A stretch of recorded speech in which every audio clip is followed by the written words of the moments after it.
We're going to take a look at her exact quotes later on in the show, but I want to get your thoughts on just what Governor Palin said this past week. To paraphrase a little bit, basically, she's asking politicians and everyone to back off on the politics here and not only pray for the victims in Charleston, but really just, love one another and talk about, perhaps the real issues, but in a positive way and in a healing way.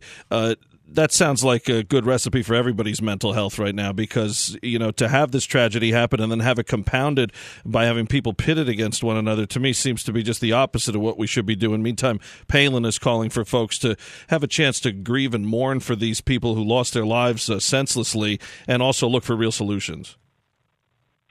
I always adore Governor Palin's focus on trying to look deep within rather than from a political standpoint, and I agree. It's so important that we utilize this as an opportunity to think about not only how can we heal, not only prayers, not only thinking about what are the things that we can do in the now, but what are the things we can do in the now in our own homes, with our own children, with our own families, with our neighbors? What are the actions that we're taking as a community?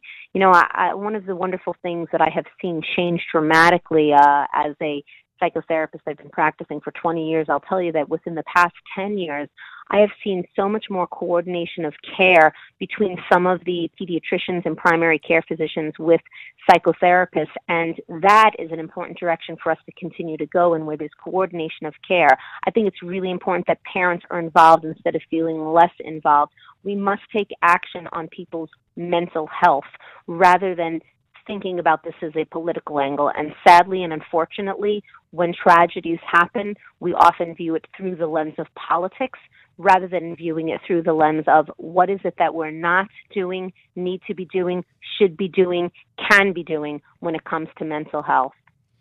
Well, your insight is always so spot on and really so easy to understand, and you give people hope, I think, especially those who are struggling with things, and not always something so violent or serious as what we're talking about in Charleston or what we've talked about before in Sandy Hook and whatnot. But I want to switch gears a little bit of a happier note here. You have a new book, 10 Seconds to Mental Health, 200-plus inspirational tips, and here you tackle all different things, everyday issues, and helping people with their mental health. Talk a little bit about it. It sounds great. Thank you so much for asking me about my book. I will tell you that I'm thrilled to have written it, and the reason why I wrote it is it seems like these days people want a quick fix, a tip, something that they can do right here, right now to take action on their life, and that's what this is all about. Every day, really, all it takes is 10 seconds to read a tip.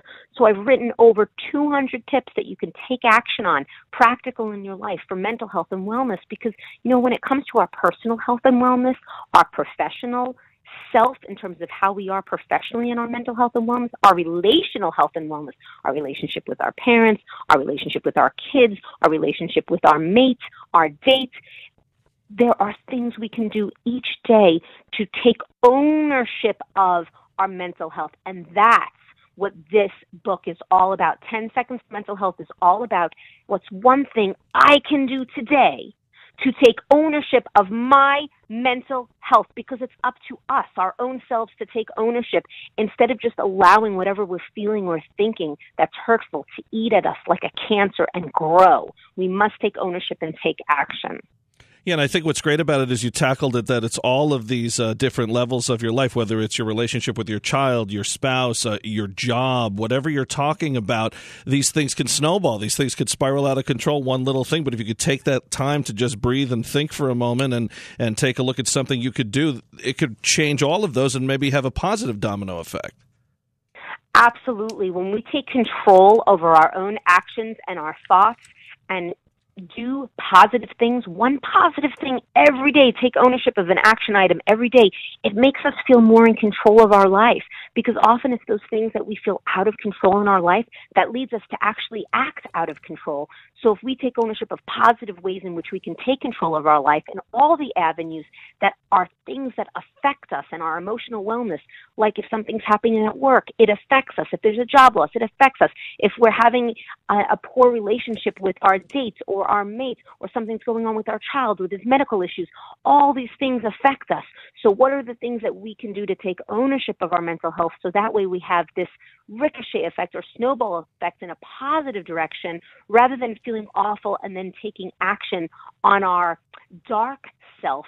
Instead, finding our light and bright self and taking action on those feelings even while bad things are happening, because the fact is bad things happen to everybody. We all have trauma. We all have tragedy. It is how we cope with and deal with those very challenges that's the difference, that makes the difference in our life and in our mental health and wellness. So thank you for asking me about my 10 Seconds to Mental Health book, because I wrote it just out of pure raw passion. I just really wanted people to be able to take action in their life, because I see the difference with people who take action versus people who feel like they can't take action in their life and control in their life. There's a huge difference. And these are quick little tips, too, so someone who feels perhaps they have just things too much out of control to even sit down and look at a book, they can take a book like this and get something out of it, because it is that quick fix, at least, to get things going. That's a great part of it, too. How can people get their hands on it, Doctor? Thank you. On my website, drkarenruskin.com. That's DrKarenRuskin.com. And if you go directly through my website, I'm happy to provide, a signed copy or even a little note if you want a note specifically designed just for you.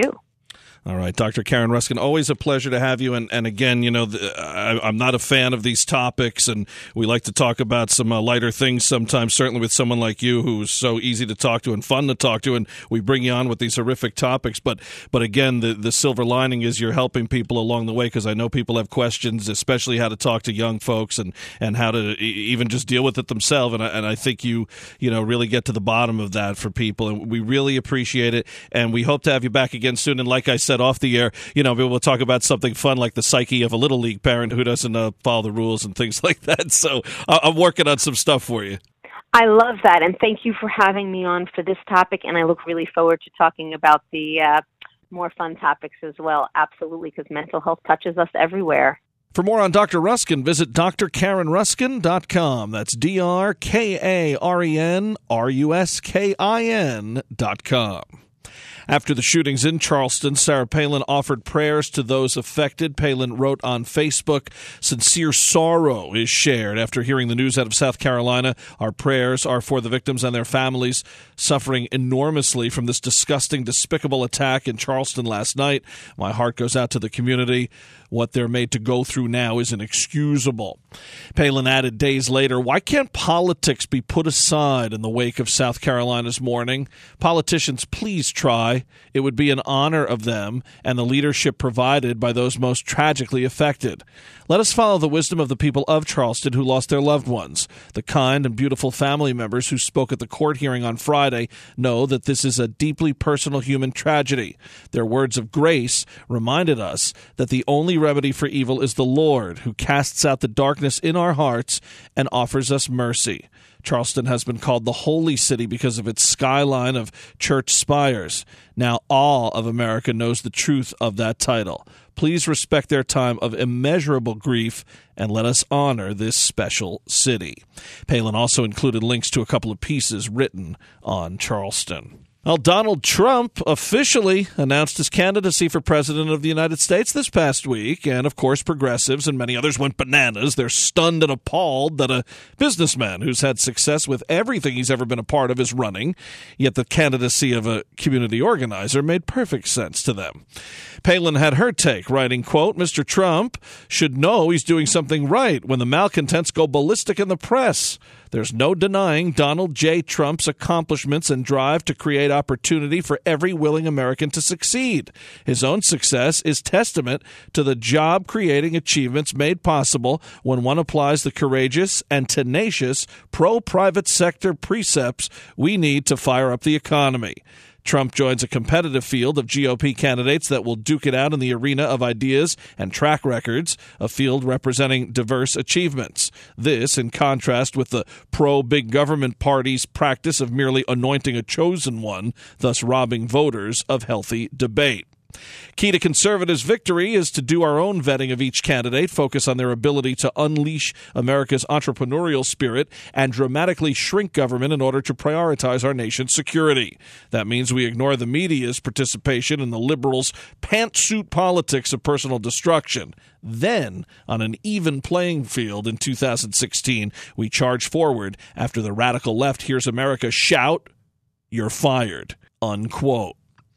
And Sarah Palin had the great opportunity to head to Michigan this past week for the Motorsports Hall of Fame America induction ceremony. Palin said, "Everyone who read Going Rogue knows what a special place Michigan has in my heart. I'm thrilled to be in the Motor City again this week with a group of guys who've gone rogue all their lives." Palin continued, saying, "For us Motorhead fans, this is bucket list stuff. These racers are legendary, very hardworking, very appreciative of their families and crews, acting as fantastic teammates, getting them where they are today. It's just great to see them get the recognition they so deserve."